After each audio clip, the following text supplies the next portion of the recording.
Hello, good night, everybody. Um, Thanks again for tuning in on another Muddy Podder.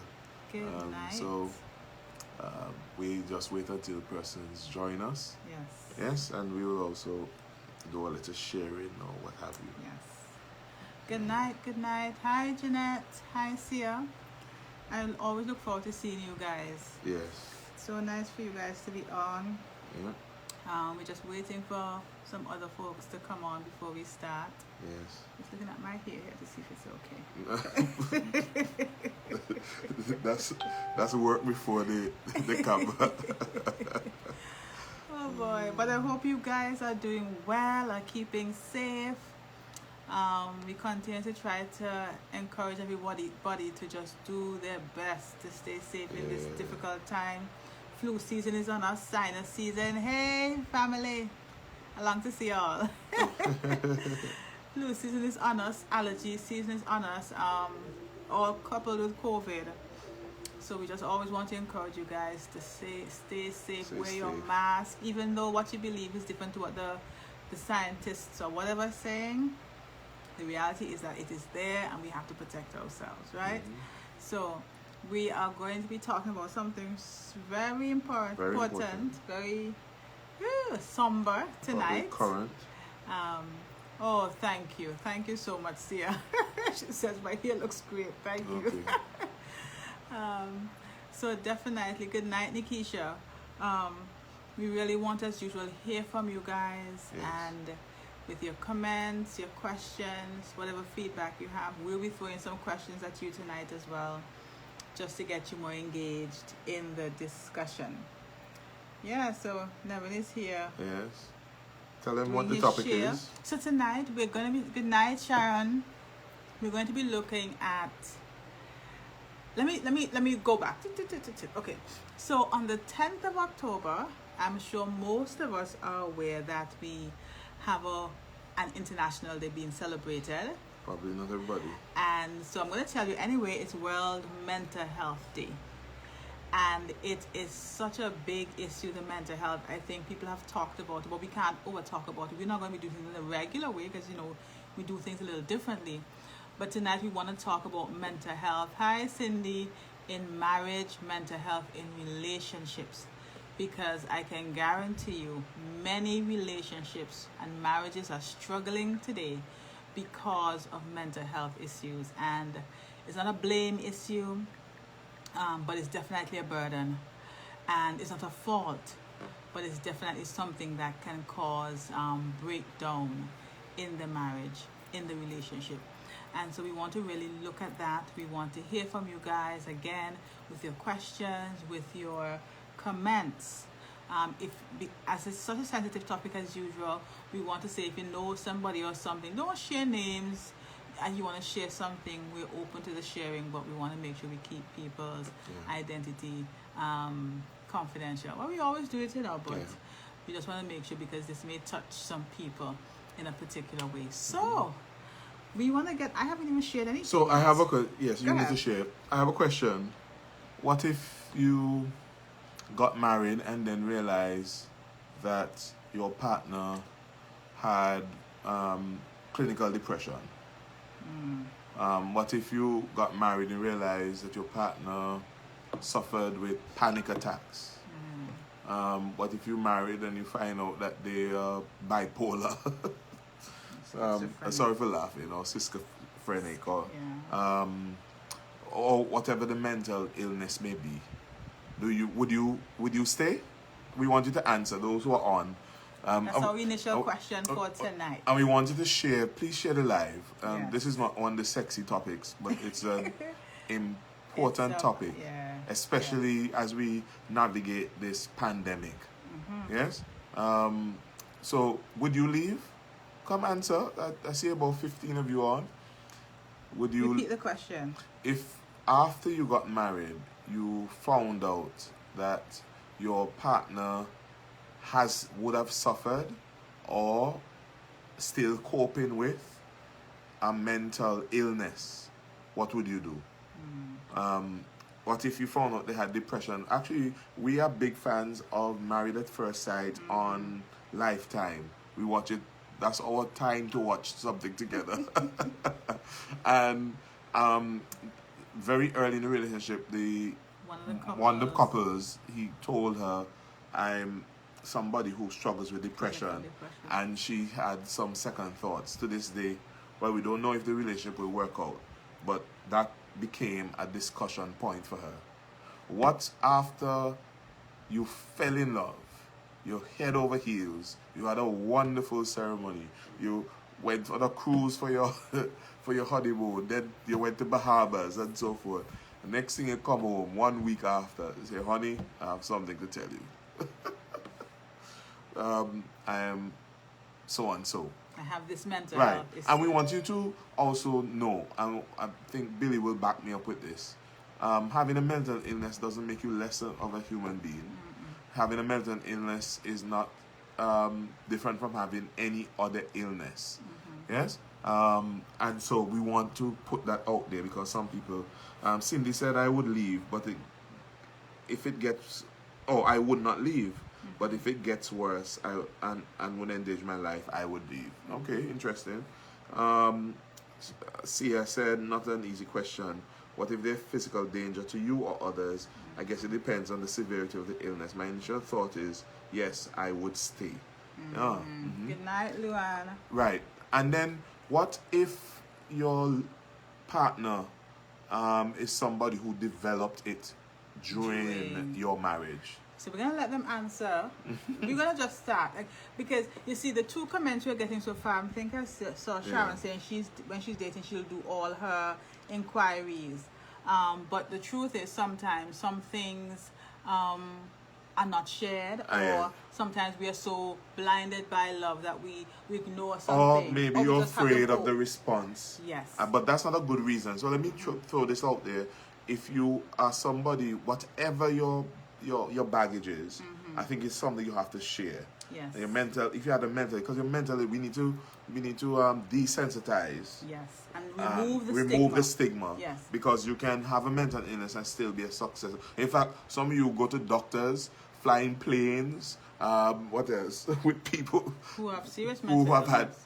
had mental illness. Yes. It's just like, if we knew you probably would have changed your mind with some things. Right. All right. So, and here's let me just start. So, the reality is that mental illnesses are very common. We have to lay it all out, right? Very, very common. As a matter of fact, if you look at the statistics, and everybody knows mental health is one of my big thing. We have 1 in 4. That is a high number. 1 in 4 worldwide experiencing mental health issues. And the reality is, I see, like Sia and Cindy were talking about mental health issues where life becomes in danger. The truth is, most people with mental health illnesses are not violent. They're not going to come and beat you up. They're not going to, unless you're dealing with somebody who has drug-induced psychosis, or who may also have other issues, or maybe dealing with substance psychosis, schizophrenia with violent tendencies. Most of them are not violent. So we're talking about somebody who is a functional person, holding down a job most times, making children most times, living life. But then there are other things going on. So we have 1 in 4 having mental illnesses worldwide, and generally what we have found is that about 2/3 of these people who actually know they have a mental health problem do not seek help. And I want to hear from you guys where this is concerned. Do you think it is wise for persons who know that they have a mental health challenge to try to deal with it on their own and not seek professional help? So you can let us know. I'm going to repeat the question again. Do you think it's wise for persons who know they have a mental health diagnosis try to deal with it on their own and not seek help? All right, so we're going to wait for your feedback where that is concerned. The other thing is, let's look at the situation that we're in now. The pandemic, the COVID-19 pandemic, has really escalated the cases of mental health challenges around the world. As a matter of fact, it is not only making pre-existing mental illnesses worse for many people, but definitely, so Cindy is saying no, they need professional help. Excellent. But it has also brought on some new diagnoses for people. That's right. And so loss of jobs, health scares, the changes in problems, definitely these are things that we're seeing, and the professionals around the world, internationally, regionally, are saying it's gonna get worse. I mean, just the other day I was watching CNN and they were talking about it, and the doctor was just saying it's gonna get worse. There's no way around it. It's going to get worse. And here's this: you may not get to a full-blown illness, but the pressure and the strain, stress is so heavy that it can have an impact on your marriage. How do you deal with that? How do you deal with somebody who has lost a job and not finding a job? They can't provide for you anymore. And they become suicidal. How do you do it? But let me add this one time. Remember, we talked about this before, the family of origin. Remember, many people who develop mental health issues, who have the propensity to develop one, come from family backgrounds where there are existing mental health challenges. Many diagnosed, some are undiagnosed. So even as Sean was saying earlier, you're going to do your investigation. Sometimes you may find the root somewhere in the family line. Other times you may not see it. All right? So this pandemic, the stress of it, as Nevin is saying, has really caused a lot of challenges. We have had to face our own challenges with the pandemic, with the stress, with the changes that it has brought about. And so in that situation, being married to somebody or courting somebody who's struggling with a mental illness can be challenging, can be very, very, very challenging. And so again, we're saying to you, yes, this is a sensitive topic, but we want to hear from you. And you can successfully love, that's successfully. You can love somebody and have a successful marriage. Even if they have a mental health. And that's the point. The point is, even people with mental health issues need love. Now let me get this out of the way one time, Navin, because again I want to say this. We like to think of mental illness as the guy on the street or the woman on the street who is walking half naked, who's talking out of their head, who's seeing green men, who just gone off their rockers. All right, that is crazy people, as we say, the local twang. But generally, mentally ill people are people that look just like you and I. Behaving normally. We live normal lives. Normally. Yes, all right? So again, I want us to go past the general thinking that, oh, it's crazy people on the street. No, we're not saying to go on the street and pick up a crazy man, I'm using the word in thing, and say, oh, well, that's what I'm talking about. No, we're talking about genuine diagnosed mental illnesses. All right? So what are some of the common mental illnesses? You want to go ahead? Anxiety. And I believe Billy's the expert here. She's a psychologist. But you're just anxious. Does that mean you can't sleep sometimes? In fact, or it affects sometimes you eat less or eat more, but just anxious, constantly anxious. And anytime you feel like you're constantly anxious, then something is not quite right there. And there's a diagnosis for it in terms of time period and stuff like that. But generally, having that unprecedented worry, that overwhelming, that worry that interferes with your general life and living, that could be problematic. Depression, and many people have gone through depression. And are some undiagnosed, some is just a period. So not every time you feel depressed, it means you have depression. Every time you feel sad. Right. Every time you feel sad, because most people will go through some level of sadness. That's it. It is when it becomes chronic. Not so, Billy? Yes. And you have bipolar, depression, and really quickly. So that's where you move between highs, mania, and low. So you're depressed one time, and the other time you're so high that you're doing risky things and that could become problematic. Not normal things. Not normal. So you're kind of going at a, India Arie has a song, you're going too fast, you have your foot on the brake, foot on the gas, and your hands in the air. That's what bipolar in the manic stage looks like.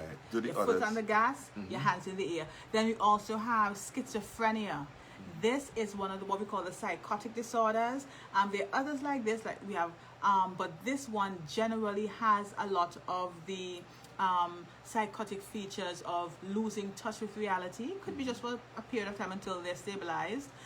You may have hallucinations, you may have delusions of different types, and so this person generally, most of our people who are left untreated with schizophrenic, disorders or schizophrenia, schizotypal, this kind of things, generally are the ones you may see, on the street and stuff Right. like that, can't take care of themselves and all those kind of things. And then you have substance-induced psychosis. This is also a big one. Why? Because more and more people are using substances. And when things get hard, people sometimes turn to substances. Yes. So we call that self-medicating. So definitely the issue here is that because of the use of the substance, they lose touch with reality. They have a break, a mental break, and that's why we call it substance-induced. So most times, once they come off the substance and are stabilized, they're very likely to be back to their normal selves. Yeah. All right? Those who are just joining us, we're talking about mental health and marriage. Yes. How does one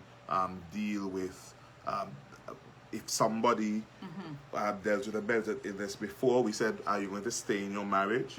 They didn't tell you. And maybe one that happened after you got married. Yes. And the question is still out there. Would you stay? If the Did person, Pastor Dana, you got married to somebody, they never told you they had a mental illness, and you found out after you got married, would you stay? Anybody can answer anytime. Some have answered. Yeah, some have answered already. Or they developed it after they got married. Would you stay? Yes. That's a question that we have for you. So let me just do this quickly as well. So we're just laying the foundation. We're going to get into it. When we look at the gender, this is education as well. When it comes to the genders or sexes, women and men, we both have diagnoses around the world. But women tend to be diagnosed with depression and anxiety more than men. Almost 4 times more. Whereas men tend to be diagnosed with antisocial and substance use disorders more than women. If we add suicidality, which is not a disorder but a symptom of a disorder, suicidality, we have men completing suicide more often, whereas women attempt suicide more often. All right, and we have these things happening even within the church. Karen is saying that her mom was diagnosed with paranoid schizophrenia. Hi, Karen. Yes, and we pray for your Yes. mommy, and maybe you tell us how you have been able to cope with that. Yes. And then Definitely. what is this, Billy? What about Jekyll What's and a Jekyll and Hyde Hyde? personality? So that is like those. What's the name again? But those are the extreme personalities where they are very destructive and dangerous. So it's like but bipolar? They're not, It's no, almost. more than bipolar. I can't remember the name right now, but they're not as common as people Okay. think. It's just that movies tend to made them bigger.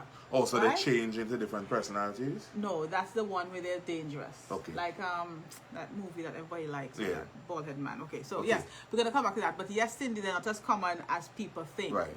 All right. So So when is moodiness more than just a mood? So I Well, like I'm this not- question. don't- You go ahead. Men, don't tell a woman I say this.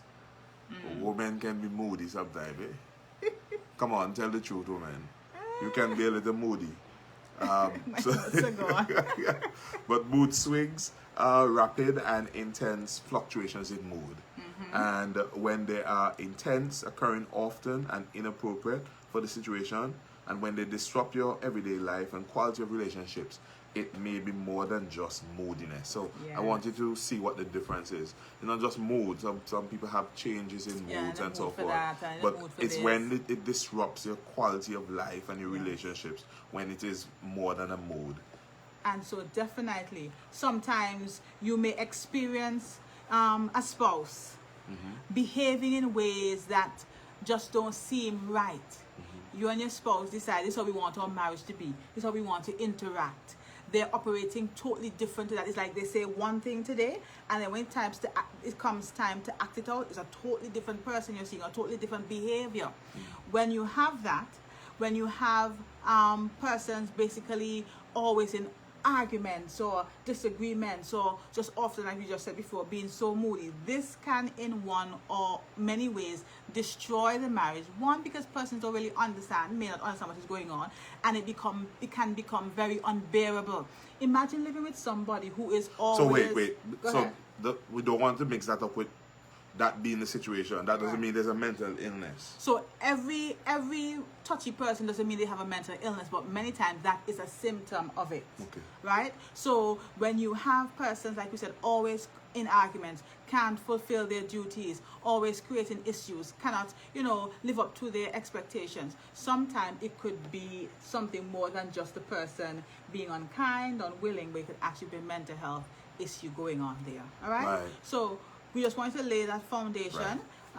So you want to go ahead? How does mental illness enter marriage? Well, a spouse may have been diagnosed prior to marriage, but may or may not disclose their situation to their spouse. And we suggest if you have a mental illness and you're serious about somebody, you plan to get married to them, then you have to have a discussion with them. Please don't wait until after the marriage has happened. Is that what about, because one of the things, and I'm saying this, we're looking at both sides of it. You see, one of the things that persons with mental illnesses have is a lot of insecurities, especially it's according to a type of disorder. And so if that person feels already unlovable, and they finally, get somebody who loves them, postpartum, we have that, they were going to come to that. Definitely, they may feel afraid to disclose. Well, I used to deal with anxiety disorder for most of my 20s, late teens, most of my 20s. But I had gotten my deliverance most a lot by the time we met. Yeah. But definitely, this person may be afraid. So what we're saying is that, pray about it. Ask God to guide you. You may even want to get somebody, a third party, to come along with you when you have that discussion, when you're serious in your relationship. When even if you didn't tell them before, you're early in the marriage and you're saying, you know what, I need to be transparent, because vulnerability in marriage calls for transparency. Yeah. It's important to sit that spouse down and say, listen, this is my challenge, this is what my diagnosis is, and so I want to know that we can work it, and I'll do my best. And we can come to what doing my best means, but definitely share that with your partner. Luan here reading our notes, because we're going to say a spouse may develop a mental illness during the course of the marriage, and that includes one of the things that we don't discuss a lot, postpartum depression. Yes. But it's very serious. Very. And boy, I feel it for mothers, because after coming through to get this kind of diagnosis is really tough, but you can get over it. Yes. Just that you have to be open about it. So what do you do then when your wife, who the child is dependent on the wife now, and you husband don't know what to do? Yeah. We're going to tell you what you need to do when mental illness comes into the picture. Yes. But one of the things we know you have to do is that you have to get help. Yes, and we're going to share some other things and with what you. we want to also say, well, we're going to come to this too, but that issue of blaming and shaming, one of the issues we have with mental illness, especially in marriages, is that, as we talk about the fear, but the stigma. And the world can be unkind and can be cruel. But when your spouse is unkind and cruel, that can make it difficult for the person to really get through the mental health challenge, right? Yeah. So, but you see, this is so taboo that some persons are going through that now in their marriages, or may have gone through it, but they won't express it. Yes. Because it's not something, as soon as somebody hear mental illness, they think the person crazy. But that's not the truth. Yes. And we have said this before. Some of us go on taxis with people who probably going through mental illness. Yes. Or God forbid, you go on a plane with a pilot who has suffered through mental illness. Yes. Although they're very stringent about who they talk with and what have you. And so we want to remove the taboo. We want to remove the limits, as it may be, the things that get in the way. And we want you to talk honestly about it. Yes? Because let me tell you, life will hit you.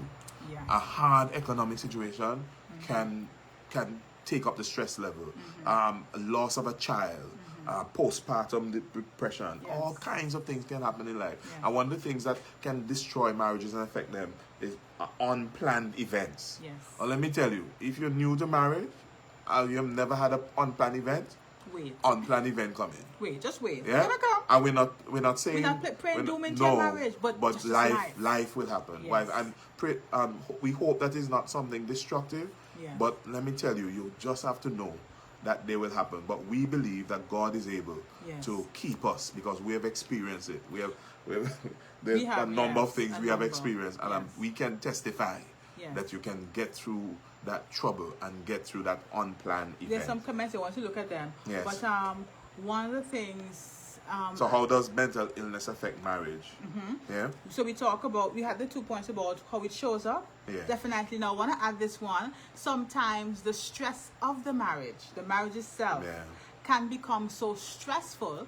Believe it or not, even on our stress scale, marriage is considered a stressor, a major stressor, because it's a major transition point. Now, it doesn't mean it's negative.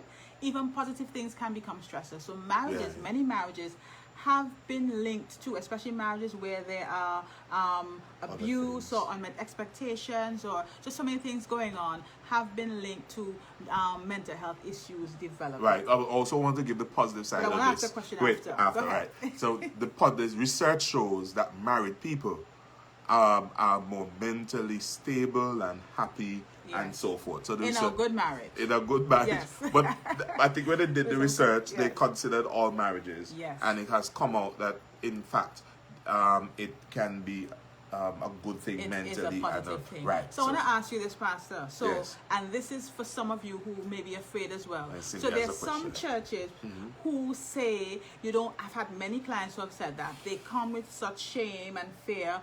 Or the pastor, the elder, the mother, the father, the uncle, the tantan say, you don't need no counseling. Just talk to Jesus.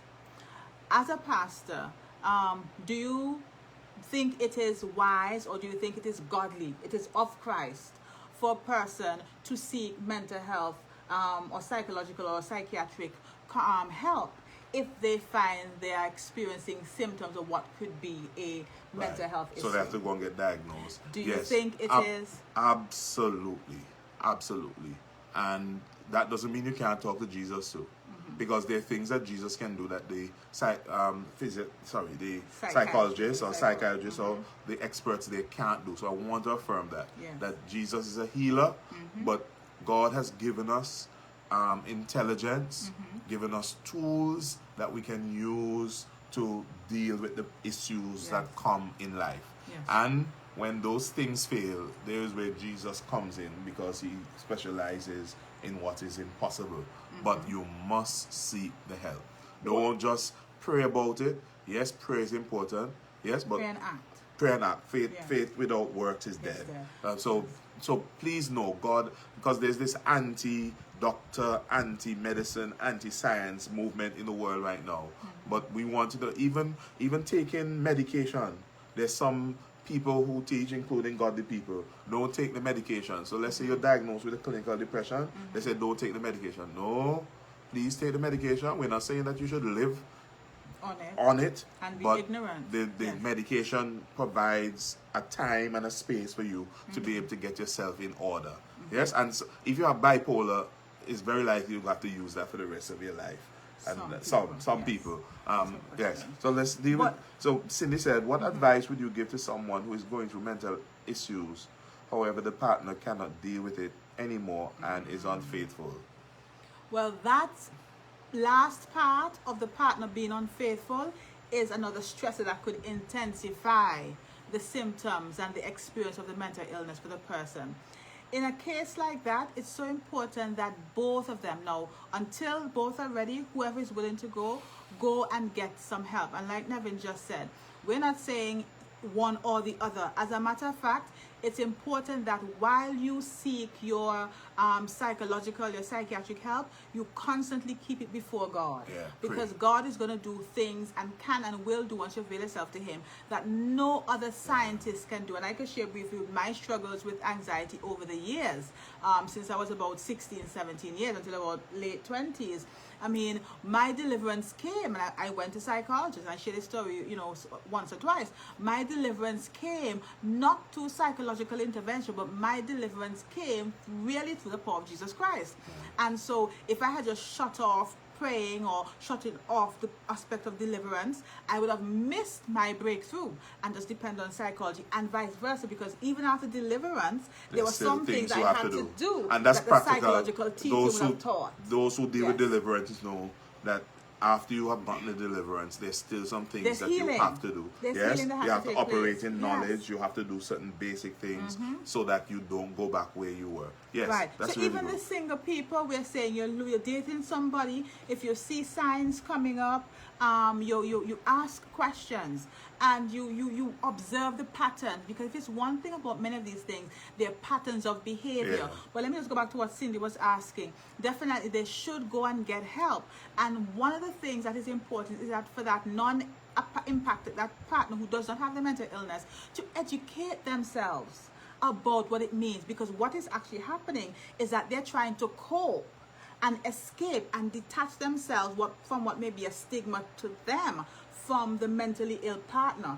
But if they actually support and get the right help for the partner, the marriage could be so loving and even more fulfilling That's than right. an extramarital relationship could ever be. Right. And I'm telling you that because a mentally ill person who feels supported and feel like they can overcome the challenges, their love will be able to flourish and be expressed in a healthy way. Excellent. All right? So definitely. How does Okay. mental illness affect marriage? Yes. Well, some of you probably know already. The presence of mental illness in a relationship affects the primary functions of couples, like maintaining adult personalities and so forth. and Interactions, connecting. intimacy, Yeah, we right? have that there. Yeah, so that it will affect it like that. The partner without the mental illness can become burdened with the responsibility of trying to keep balance in the relationship. This is a because big one. It's a big one because they, like for example, somebody who has postpartum depression. God bless those women who have had to go through that. Remember, she's also a new mother. Nursing. Dealing with delivery. Yes, Yes. if there was a C-section, probably deal with extensive, what do you call it, recovery. Right. So the person who is the man The in the husband, case, the yes. husband, then has to take up a lot of the burden. Yes. And so that can become really heavy. Well, let's talk about somebody who also has, let's say, for instance, schizophrenia, or somebody who has bipolar, or one of those other those diseases, conditions that are highly stigmatized.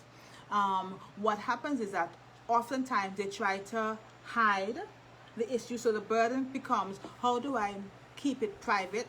They have to do everything to make the family look normal. Then you may have them having to pick up the slack when that person falls down. So let's say that person loses their job, even substance misuse disorder, that's a big one, where you have to pick up the slack. The person loses their job, the person is not able to discipline the children. If you have children, they're not able to contribute financially.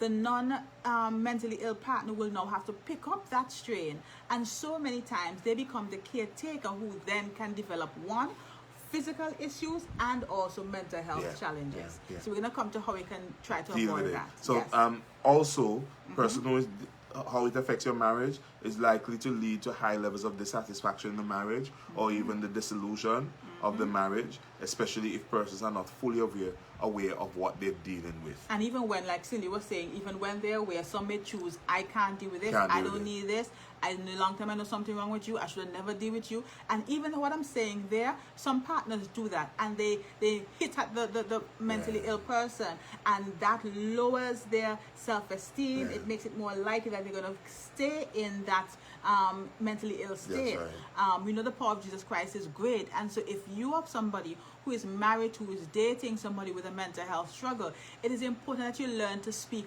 life into That's them. right. As you are seeing them go through, some of them may have a crisis, learn to speak life into them. Learn to speak the power of Jesus Christ into them. Teach them the word. So sometimes they can't pray, you're going to put your hand on them and pray over them, because they may not be able to for a while, but you can definitely help them come through. And our experience, because we've had a little experience, Billy has had experience with this. The couples I've seen go through this have bonded together. Yes. They have fought for their partner, both male and female. We have seen it. And so it's something that can actually, we're not saying the mental illness was a good thing, but sometimes it can cause the couple to come together and really fight through a situation like that. Well, it's not the end. And so some people, when they hear that, say, well, it's not the end. Actually, you can get better from mental illness. Right. Yes? And both have to be willing. And I was going to add this one, even the issue of grief. We have had our own struggles, but I've known of couples who the marriages would have gone terrible because of the grief, either because they blame one partner, but sometimes the grief becomes complicated, and is linked with or develops other mental health or develop mental health struggles, because grief is not a mental health issue, No. but grief has Can been one result. of those things that develop mental health struggles and causes a marriage to dissolve or end. Right? Somebody's saying control issues there. Control issues are major byproduct of mental health. Sometimes could be a that sign. happens and it's based on the type of mental health disorder, but most of them is not necessarily so, but there are few, definitely yes, where there's that control issue. You have substance abuse, you have antisocial antisocial personality disorder, even borderline. Now, I didn't mention borderline. Borderlines are difficult. It's one of the personality disorders, one of the very difficult disorder to have to deal with. But let me tell you, I still believe in a lot of these things that the power of Jesus Christ will break every chain and shatter every work of the enemy in these things, right? So definitely control becomes an issue that can put the relationship into a strain and can actually lead to abuse. Yeah. All right? So, Right. And also, it will, as we mentioned already, the mental ill partner may have persistent feelings of fear, shame, and guilt. Also, it can affect sexual intimacy, and this can lead to frustration, and sometimes may end up with the person going out of the marriage covenant, and then it can lead to codependency and abuse in situations like that. All right? So, mental illness is very hard in a marriage or any relationship, in a case like that, there's some things that you need to do to maintain a healthy relationship as the person is dealing with the mental illness. All right, and we wanted to share with somebody, share this live so that somebody might benefit from it, because you may not be going through it right now, but there might be somebody, you might share this and somebody might be encouraged even tonight. But just to say, we can't go through all of the symptoms of all the disorders, but definitely you could also do your research, or you could talk to one of us. We can definitely share the information with you. But just to say this, if you are getting that vibe, that inclination, that thing in your spirit, that nudging, that something maybe more than meets the eye here with a partner, with your spouse, if you're dating with the person you're dating and hoping to marry, it's important that you look into it, because you want to be sure that you're aware of what you're getting into. And before you go on to that, Nevin, should we answer the question now? What? Should we then, what we asked earlier, if you find yourself in a marriage, whether deliberately or not withheld, where the person is mentally ill, is that enough grounds to end the marriage? He's laughing. I don't even know why he's laughing. Nobody laugh when the question is tough. Oh boy, this is a tough one. You see, withheld information, critical information. Here's what I'm going to do. If somebody goes into a marriage knowing their sexual STI status, and the partner finds out after, let's say they got something from them, is that grounds to leave the marriage? Yes. So let's take it back to mental health now. If the person went in with let's say a chronic unmanaged mental health, so Cindy's saying you start the marriage with a chronic mental health issue, sometimes maybe it may not be treated, is that grounds to leave the marriage? Our thing is falling here. That's right, yeah. Yeah, I hope the marriage don't fall like that. Is that a sign? Yes. Luan says, let God be your individual guide, yes? Yeah, I think so. I am with that. It's a tough one. If somebody leaves because of that, it's not something I would encourage, but I think I would understand. It would be tough, but I think I would understand. I would encourage them to fight through it, you know. But Billy, wouldn't it be based on what kind of mental illness it is? What if you found out that the person was locked up in sentence for one of the worst cases? What do you do? Well, it's what happens after. Okay. Because the truth is, you see the way you said it, locked up. The institutionalized, when you go to hospital, it's true. You don't come out and say, Lord, I'm in a hospital. That's say, oh, they were in hospital. See, you have the hope that they're better. See, I have the stigma too. But when we go to mental health institutions, it's already, that's the word, Yeah. the stigma that It's a stigma. this scarf life. The two things that happens in prison Yeah. and in mental health institutions. So definitely, some of them with rehab, but rehab, people are finding love even so much easier now. But definitely these two. And this is something we have to look at, because as the power of God releases people, they're going to move into marriages. They're going to move into love experiences. And are we saying then that we should not, what do you say? What's the word? Sanction these love relationships and marriages because of the mental they health went history. through, yeah. I think the church has a Tough. key role to play in really educating and supporting these people, Yeah.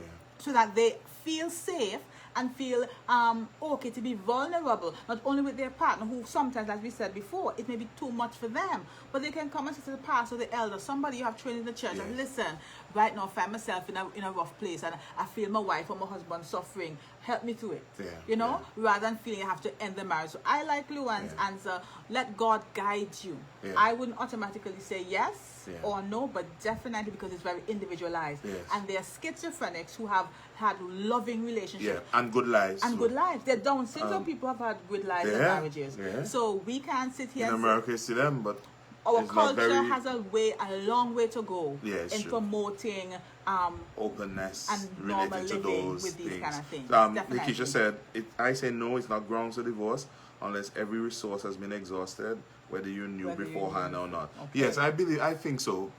If you value the person that you know there, then you would fight to keep them. You'll fight because you think it's somebody of value, Yes. somebody, right? And let me tell you, sometimes people, whether you agree with the reason or not, they did not share some of those things because they were afraid of what that could result in, which is may end up happening. They Yes. might run away from you Yes. if they heard what was going on. Okay, Yeah. let's deal with Yeah. what do you do then? Yes, we have a Let's say you developed it, postpartum depression, it happened after you got married, or it happened before, however it is, and you're facing it now. We suggest a few things, and we got this from the very well .com relating to marriage and so forth. They say show support and sympathy. We mentioned this a little bit already. For newly diagnosed sympathy persons and empathy. So we're adapting the strategies here as they have them. So for any newly diagnosed person, this news can be devastating. It can be embarrassing and even frightening. The uncertainty and stigma associated with mental illness can cause the sufferers to worry that you may not love or desire them. Remember we mentioned that already? Yeah. And may no longer want to be married to them. It's important to let your partner know that you are there for them and love them in sickness. Remember we said that? In sickness and in health. In sickness, I remember at one time I heard somebody say, I don't want to do for richer or for poorer. He said, leave out poorer. I agree. You see, I've not heard somebody say leave out in sickness though. I've And never you know heard why? Because whenever we're sick, we need people. And this point that he's But when making, if someone say we lose a job, I turn poor. no man, we'll fix that. I don't speak poverty over my life, But definitely, this But the point man that said he's take out that making- boy, take out the poor. This point that David is making is so important, because let me tell you, and I've said this before, when a person feels supported, they're more likely to want to do their part towards their own wellness and healing. So when your husband or your wife says, sweetheart, I realize this is rough, I don't even understand this myself, but I'm going to be with you. And they have, that is almost like oh my gosh, well, I have to be better for them. Yes. I have to be better for this marriage. It becomes now a motivating factor for them to get and stay within the health. That's right. Hey, what I said, this reassurance will go a long way towards strengthening his or her determination to get professional help. Yes. On the other hand, a negative reaction from you can potentially exacerbate symptoms of mental illness and bring on additional feelings of hopelessness. Right? And Very that important. word is big, because that's one of the preceding factors towards attempts and completed suicides. So we know, and that is even in marriages. We've had a couple in the church a few years ago where husbands have been killing themselves, pastors, and people are saying, Moravian Church. No, not Right. our church. Internationally. In internationally. But definitely, this is a big one. And so if you can, and that's why I added to that, not just sympathy, but empathy. Because you may not be able to sympathize because you've never been there, don't have it in your family line, but you can empathize and say, I can understand what you're going through. I understand that you maybe have different thought patterns, or you're hearing voices, or you're seeing things, or you're feeling a certain way. That empathy can go a long way. We have some comments that are coming in here. We can check on some of them. Okay. Let's do the next one. Educate yourself. Right. So the next thing, right, number 2 is educate yourself. So that again. Number 2, educate yourself. Educate yourself. So many people are uninformed about mental illness or rely on inaccurate information. There's a lot of misinformation about causes and best treatments, best treatment options for different mental health disorders. The absolute best plan of action is to seek out high quality psychological and medical professionals, then seek out literature. And well, you see, I'm a little bit skeptical about doing the online search, because I remember when I was younger, I was going through some sickness, and to be honest, I got more sick after I did the online research. No, but because if you realize the thing frightened me. No, if you realize they say get the professional help. And generally what we do is that we do what we call psychoeducation. So we would guide you. So even we'll tell you what websites to go to. Because we know that some websites are not going to give you the most accurate or useful information. But here's the thing about the internet. And let me finish the story there. So, by the way, I was going through a rough time. I was a teenager at the time. But I thought I had diabetes because I was feeling thirsty. I was doing this. And when I checked the list of symptoms, I said, Mom, diabetes. If it's the thing caused me to panic. And so just be careful. I just want to send out a little caution there. Sometimes you might be seeing something in your spouse or even yourself, and we like to run the internet and check symptoms. Sometimes that might make you even more apprehensive. So just be careful. Get the professional help. Talk to someone. The professional might be able to say, "Oh, that's something else. Yes, you're not manic. You're not this. You're not that." And even the causes, because we didn't even talk about that so much, but even the causes, sometimes, like I've shared this before, I have a friend who has had about 2 or 3 mental breakdowns, and his always come whenever he stops eating.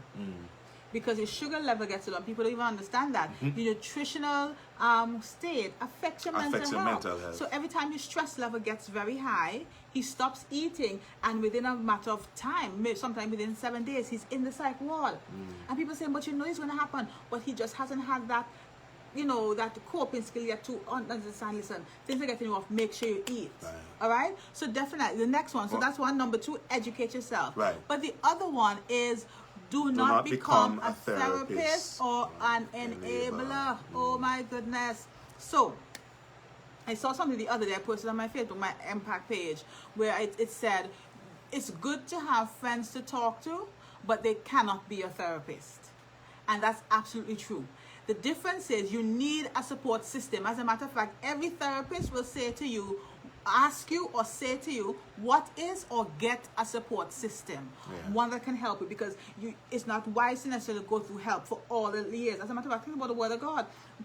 Christ said to Paul, Satan desires to sift you as wheat, but I've prayed for you, and after you delivered, strengthen the brethren. Even Christ says there's a period of time for you to go through your hardship, and a period of time for you to become a helper. Doesn't mean you ever have to become a counselor. We're not saying that. But you can now become a positive motivating force for somebody else who's going through. So while you have your spouse going through an issue and you're the quote-unquote well partner, it's important that you don't try to diagnose whether by going on Google, Dr. Google or anything else, or trying to give them all the counsel or help. Because especially based on what the disorder is, you can support. But if they're therapeutic or even pharmacological interventions that are needed, you're not able to say, do I believe in Bush? Definitely. But you can't say Bush for everything. And even if Bush is for everything, how do you know which Bushes to use? You know, Right. so it's important that you understand. But the next one is enabler. An enabler is somebody who basically encourages, most times unknowingly, unwittingly, the destructive behavior. In this case, the mental health struggle. So we talk about the codependency. Yeah. So you may say to the person, "No, man, you're having thoughts. No, it's not like that, man. It's gas. It's or whatever they may be saying." So you become an enabler, but most times you don't know. Or even like a substance abuse disorder, I was on the radio, they're talking about this. You may say to the person, well, if it's one thing, whenever they smoke, they want to be the prostitute. We have multiple disorders going on there. So you say to them, well, you can smoke at home, or you can drink at home. So now some people say, well, at least you're being safe. But then you are enabling the behavior that is leading to the prostitute use. You know? Right. So there are different issues that must be really addressed and properly explored by a therapist, right? Right. The next one. Seek counseling. So that Seek leaves, counseling. you have it there? Yes. That Seek follows counseling. straight from Yeah. since you're not going to be the professional, find a professional. Right. Therapy can help you Right. process your feelings in a healthy way, both for your own coping and as a way to communicate with your partner.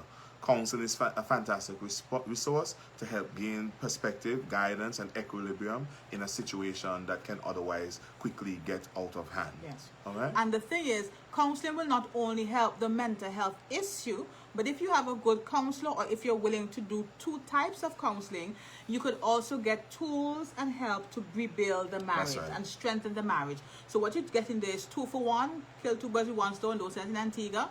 But definitely, you're going to address the mental health struggle, understand what you're dealing with. So one of the things you learn, triggers. couples can learn Right. to establish expectations, Right. healthy boundaries. Know when the triggers are coming on, yes. know what to do, know when a crisis is coming on, know when to call out for help. These are things that you will actually learn and be able to deal with more successfully once you adhere to it. Because people go to counseling and don't adhere to Jack Spot that the counselor says. And then they say counseling no work. Incorrect. All right? So definitely seek professional help.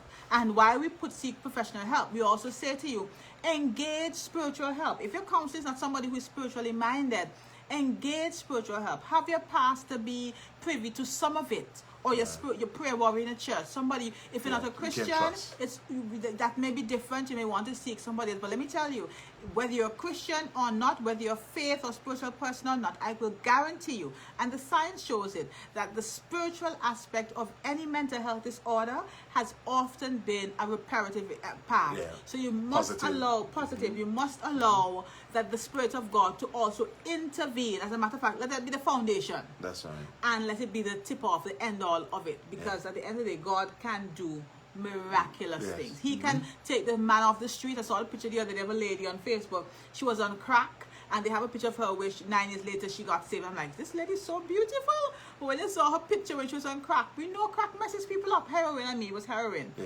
We know God can do amazing things. So definitely get professional help and seek the spiritual guidance of the Holy Spirit through his his ministers, and definitely directly to the Holy Spirit. Yes. Practice, and next one, practice self-care. Self-care This is for not, both the person who has a mental disorder and the one and the spouse. Right. So the self-care is not selfish, but a necessity if you have a partner with mental health problems. Yes. If you don't focus on your own mental health, you are at risk of being sucked into the vortex of mental illness, putting your relationship at risk. Go back to the basics. Get enough sleep. Yeah. Do Eat some well.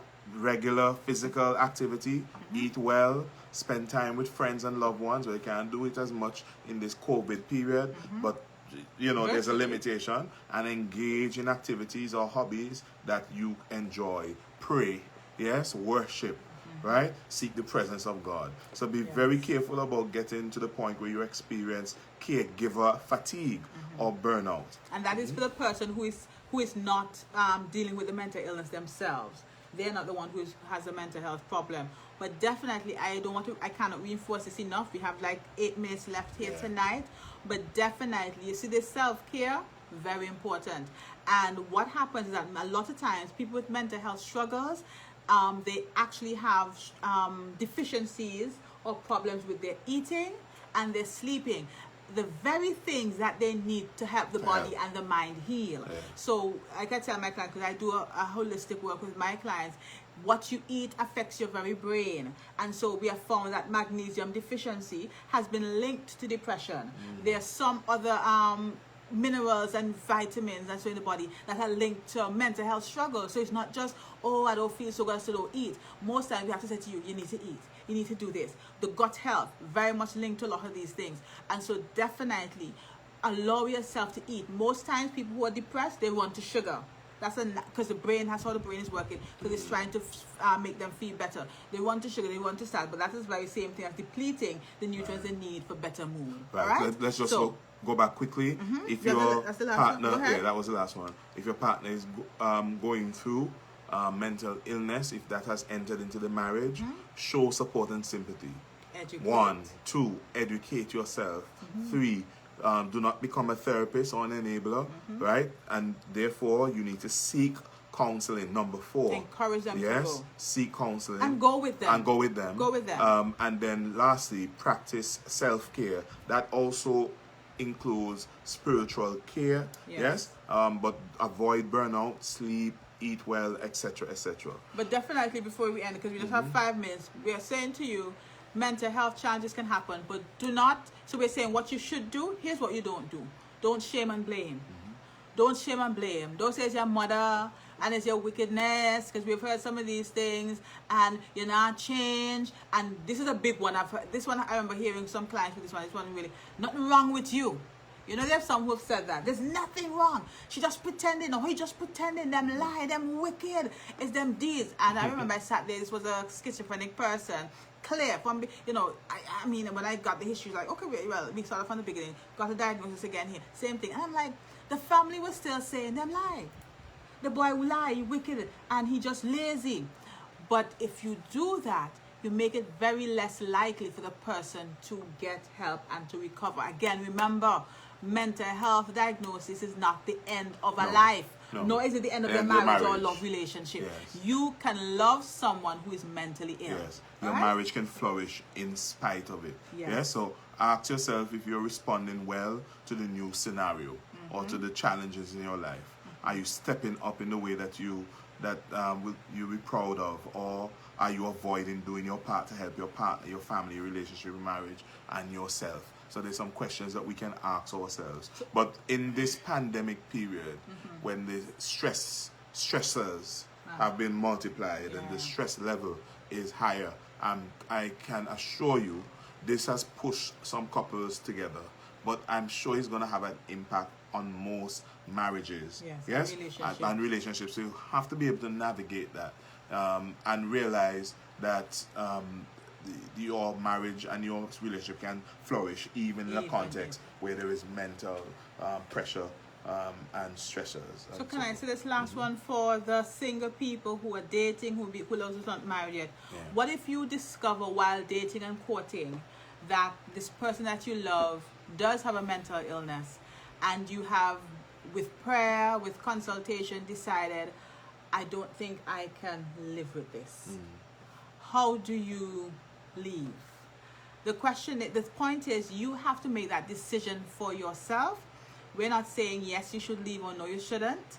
I have my own views there, but definitely it's important for you, if you do decide to leave, as I said, to not shame and blame that person for their mental health struggle. So you're not gonna say, well, me can't live with them kind of thing there, and they're gonna mash up my life. And even if you have to leave, ensure that you are saying to them, this is something that I believe God has not called me to this kind of thing, but definitely you may not want to stick around to help because you may know the boundaries or whatever, but you want to encourage that person to seek help and stay connected, whether they stay connected with you or you put them onto people who can stay connected with. But breakups often affect the mental health of a person who is not diagnosed, much as somebody who has a mental health diagnosis. So you want to make sure that, like I love this song from Phantom of the Opera, that you let them down easily. You let them down with their dignity, and you let them down knowing that God is still on their side and that God has a purpose for them. And you may not be the love for them, but definitely God has a love for them. Here's my other thing. You can get married to a perfectly mentally stable person and life happens. Life happens. That's it. What do? Do you just run, and then you meet somebody else? What if that happens again? So at one point, you're just going to have to be there for the person you claim to love. Yes. Because many of us love people when they're good, but the test The of test love of love, is yes, really I was when gonna say that. you're not at your best, and Yes. that's when the commitment or the covenant really comes into play. And Yes? the quote I love that says, "Love me when I least deserve it, because that's when I need it Yes. most." Let me tell you, the people who are at their worst sometimes need the most from us. Yes. It takes a lot. That's why we Takes say a lot. have health, self-care. But definitely, if you're committed to this marriage, if you're committed to the relationship, definitely, I'm seeing the word coming up there, you can stand in the power and love of Yeah. Christ and allow the marriage and the relationship to work and flourish. Okay, good. Thank you for tuning in. This has been a Yes. really good session, and thank you for the Yes. feedback. We were discussing mental health and marriage, and we hope that this has been of some help. We wanted to do something before we leave. We wanted to share the video. Yes. I can't tell you how many times I've experienced this, where I share a video and somebody is blessed. Yes. So please do that. The other thing I wanted to do, if you notice, there's a pinned comment there by me, and it is a link to a YouTube channel. We started our Muddy Podders channel, and we want you to check it out.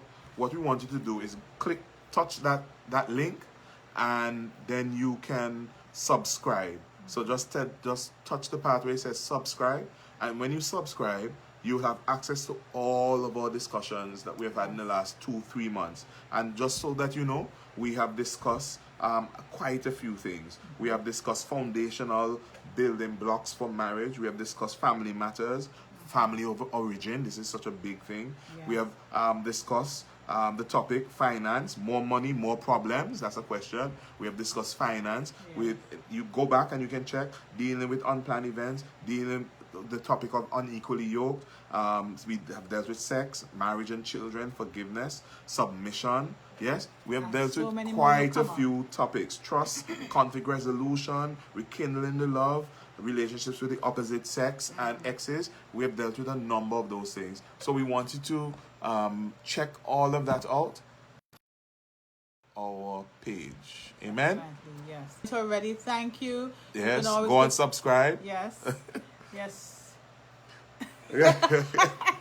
Right. kinda lost our Right. screen there. Right. Good. So go on and you can subscribe and check out the videos. Yes. And we hope that it would be a blessing to you. Yes. Thank you. Thank you so much, guys, for being with us tonight. And we want to encourage you. Listen, the mental health of our world is being challenged, Yeah. but we know we have an anchor. Jesus Christ Yes. is our anchor that will hold the strain. The songwriter said, all around is giving way, he yet is my hope and stay. Yes. And he is not only going to keep you mentally, emotionally, spiritually, but he can keep your marriage if you allow him Yes. to. Yes. So guys, be blessed. God And if bless. you find yourself in a situation, please reach out and get some help. Good. Yep. God bless you. Take care.